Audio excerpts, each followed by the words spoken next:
Estamos vivendo uma situação sem precedentes. Então, de uma hora para outra, nós fomos sequestrados dos nossos padrões, da nossa normalidade, e nós fomos jogados, num contexto sem precedentes, um contexto onde o que nos controla é um vírus invisível que dita, através das leis, das regras, através de novas formas de normatizações, os nossos comportamentos.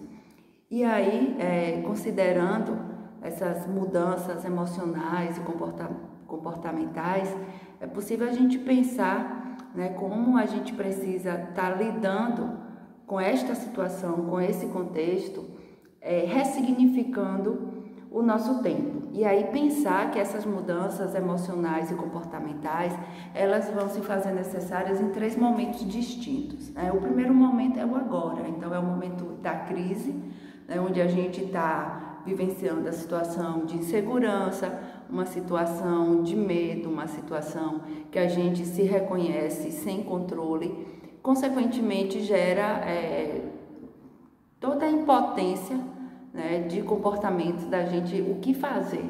Então, lidar com essa impotência, nós humanos, que muitas vezes somos sempre convidados a estar controlando a situação, a estar controlando as emoções, a gente se depara nesse tempo onde a insegurança reina e o descontrole do próprio comportamento, da própria emoção é a palavra-chave. Então, a gente se depara com o desconhecido que existe em nós e muitas vezes com o desconhecido e com o inacessível que existe no outro e com o desconhecido, que todas essas novas situações nos colocam nesse momento. As nossas relações estão sendo repensadas, a nossa maneira de conviver, a nossa maneira de trabalhar, os nossos vínculos de afeto, as nossas vivências do âmbito da coletividade, a gente está vendo os templos, as igrejas, os movimentos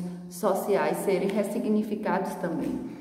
E aí esse tempo, que vai ser esse tempo de durante essa crise, a gente está sendo convidado a viver o agora. Então, enquanto a gente estava pensando num ritmo de vida, muitas vezes no automático, matando um leão por dia, vivendo essa correria naturalizada, agora a gente só pode agir no agora.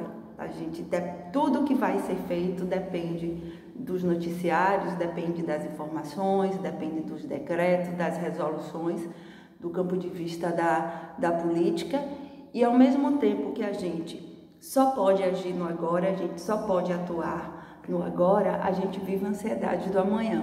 Então, vem o medo, a impotência, a insegurança e a ansiedade. E aí, como é que a gente faz para viver esse momento com o menor prejuízo emocional possível? É uma necessidade de 2 palavras que é o que faz com que a humanidade sobreviva em qualquer momento de crise, em qualquer momento de guerra, que é a adaptação e a flexibilidade. Então, vivenciar essa adaptação é, sobretudo, a gente baixar o nosso nível de exigência, a gente entender que a gente não vai dar mais conta de tudo, por uma questão circunstancial, o tudo agora é muito mais limitado do que o que era antes, era um outro contexto, e principalmente aumentar o nosso nível de tolerância, que é lidar com a flexibilidade. Então, se eu tinha muitas vezes um grau de exigência, um perfeccionismo muito grande, agora esse perfeccionismo e essa exigência tem muito mais chance de não ser alcançado. E aí eu preciso ser tolerante comigo, eu preciso estar acolhendo esse meu medo, eu preciso estar acolhendo essa ansiedade, porque é a maneira que a gente tem de lidar nos momentos de crise. E esta tolerância, na medida que a gente vai aprendendo, que a gente vai desenvolvendo, a gente vai lidando de uma forma mais adaptativa e tendo a oportunidade de colocar em prática a nossa criatividade com a flexibilidade, É um momento de redescoberta.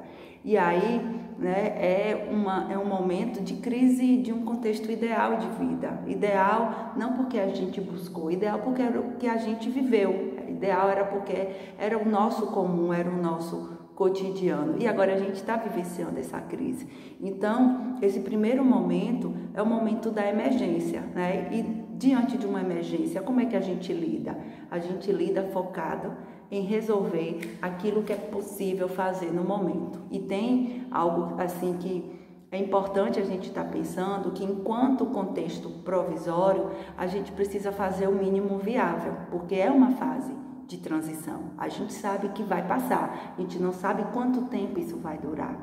O segundo momento vai ser o momento logo depois da crise, né? É um momento que a gente vai estar vivenciando daqui uns meses, né? É um outro contexto, mas ainda é um contexto de transição e onde a gente vai se deparar com a volta do normal que não vai existir. A gente não vai voltar ao que era antes. Então, passando esse momento emergencial, a gente precisa entender agora essa relação entre as nossas expectativas e as frustrações que vão vir, tá? Porque a gente não tem como saber o que vai ser depois desse primeiro momento de emergência, tá? E aí é o momento que a gente vai estar vivenciando de fato essa transição. E nessa transição a gente vai sair do anterior, que é essa crise, que é essa emergência, e a gente vai se abrir para o novo, a gente vai se abrir para o mundo possível, tá? Para que a gente consiga vivenciar o terceiro momento, que vai ser o após. Então a gente tem o agora, o logo depois e o após. E esse após é a nova construção. A gente vai aprender o que foi que restou desses momentos anteriores, o que foi que ficou dessa crise, o que foi que ficou dessa pandemia, e com os recursos disponíveis, com aquilo que a gente tiver, é que a gente vai começar a construir uma outra maneira de viver, não no sentido de que não vai restar mais nada, mas a gente vai sim se deparar com recursos existentes, tanto do campo de vista das emoções quanto do campo de vista material, mas sobretudo a gente vai pensar o que é que também que nós vamos manter dessa crise. Então a gente tem mudanças que nós agora estamos lidando como comportamentos adaptativos, mas que muitas vezes a gente vai ter possibilidade de manter após essa crise, principalmente as questões relacionadas à praticidade do dia a dia. Lidar com a emergência está fazendo a gente desenvolver uma vida mais simples, está fazendo a gente desenvolver uma vida mais organizada,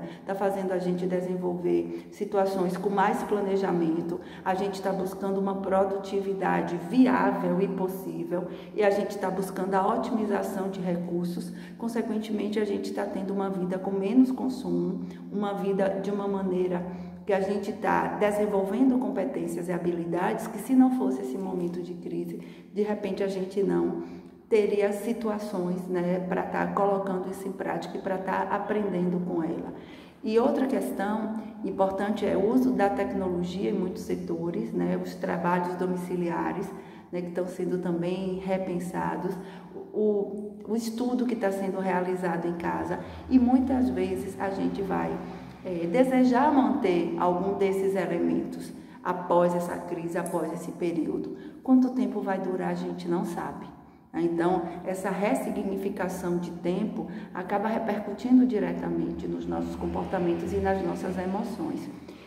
E quando a gente vai vivenciando o agora, a gente vai estar entendendo que a gente só consegue agir no agora, a gente vai deixando depois para depois. E aí, quando vier logo depois da crise, né, a gente vai estar buscando essa transição, a gente vai estar enxergando as possibilidades.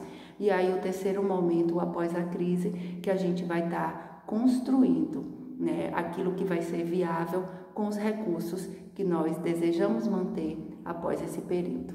É um momento sem precedentes, mas é um momento onde a gente está reencontrando e reelaborando novas formas de existir e, sobretudo, novas formas de se relacionar.